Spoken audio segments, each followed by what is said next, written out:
اعصري الليمون على الخيار قسما برب توقفك على رجلك وترجعك شباب تاني. انا عارفه ان انت لفيتي على دكاتره كتير وبتسمعيني دلوقتي وجنبك كيسه ادويه. طيب ممكن تديني من وقتك دقيقتين 2 وتستني بعد ما تجربي الوصفه دي لمده دقيقه. وكل اللي انت محتاجاه ان انت تعصري الليمون على الخيار بالطريقه اللي انا هقولك عليها، وتشوفي الفيديو للاخر عشان تشوفي طريقه التحضير. واتمنى ان الفيديو ده ما يقفش عندكم، وكمان تلففوه وتعرفوه لكل اللي تعرفوه. الفيديو ده صدقة كده هتعملوها لوجه الله، وكل اللي هيجرب الوصفة دي بعدكم او منكم هتكون في ميزان حسناتكم بفضل الله.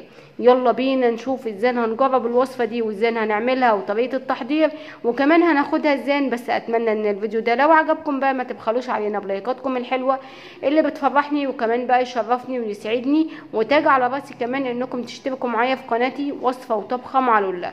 وصفتنا سهلة وبسيطة وبدون اي تعقيد وبدون مطلوب منك ان انت تشتري اي حاجة. الاساس معانا هو الخيار والليمون وبس.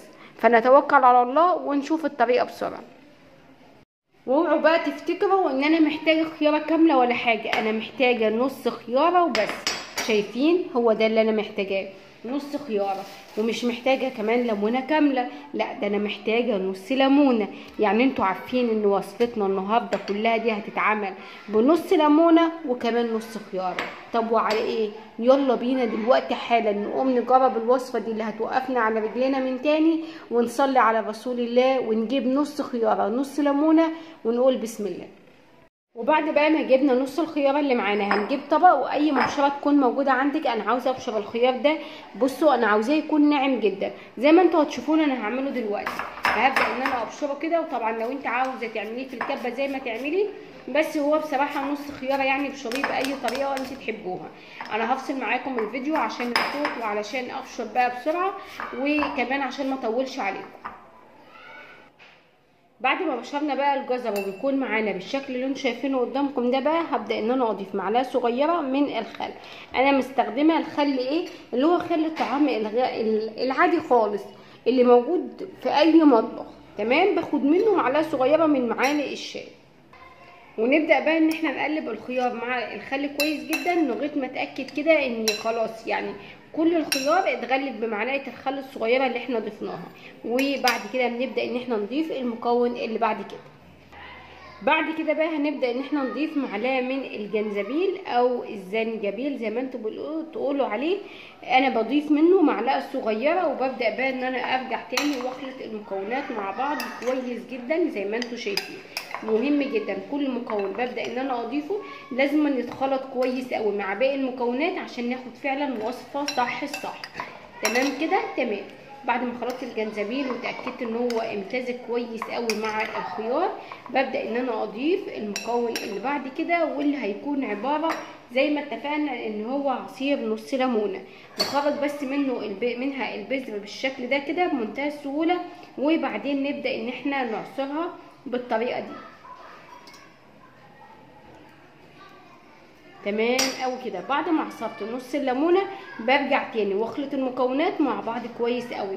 خلط المكونات دي يا جماعه ده افضل طريقه، وعشان فعلا ناخد نتيجه تكون ممتازه ومميزه جدا. بعد ما خلطت كده وضفت نص معلقه من الليمون، ده بيكون شكل الوصفه بتاعتنا بالشكل اللي انتم شايفينه قدامكم ده. عاوزه اقول لكم ان الوصفه دي مش لها فايده واحده ولا 2 ولا 3 ولا 10. الوصفه دي فوائدها كتيره جدا جدا، وما شاء الله ما شاء الله نتيجتها بتكون في خلال دقيقه واحده.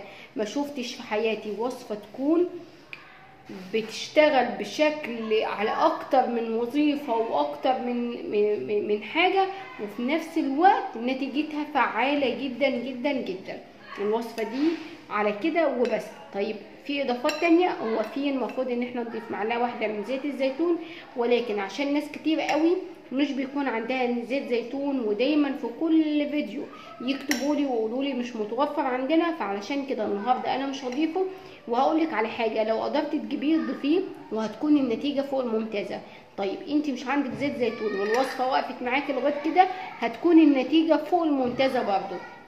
اهم حاجه ان احنا بناخد الوصفه دي على ريق الصبح. اول ما تصحي من النوم اول حاجه تنزل معدتك هي الوصفه دي. ما تقوليش بقى ان هي فيها خل، ما تقوليش ان هي فيها ليمون، هي فيها خيار. الوصفة دي مهما كان عندك مشكلة في المعدة فالوصفة دي بتحلها وبتعالجها بفضل الله وحده. والوصفة دي اهم حاجة هو الالتزام والانتظام فيها لمدة ما تقلش عن 10 ايام. مدة ما تقلش عن 10 ايام نلتزم بالوصفة دي وناخدها على الريق الصبح. ما شاء الله ما شاء الله من الوصفات الممتازة جدا اللي مهما عملتي وصفات مش هتلاقي وصفة تجيب معاكي نتيجة بالطريقة وبالشكل السريع ده. جربوا الوصفة واستمروا عليها وهتشوفوا النتيجة في خلال دقيقة بفضل الله وحده.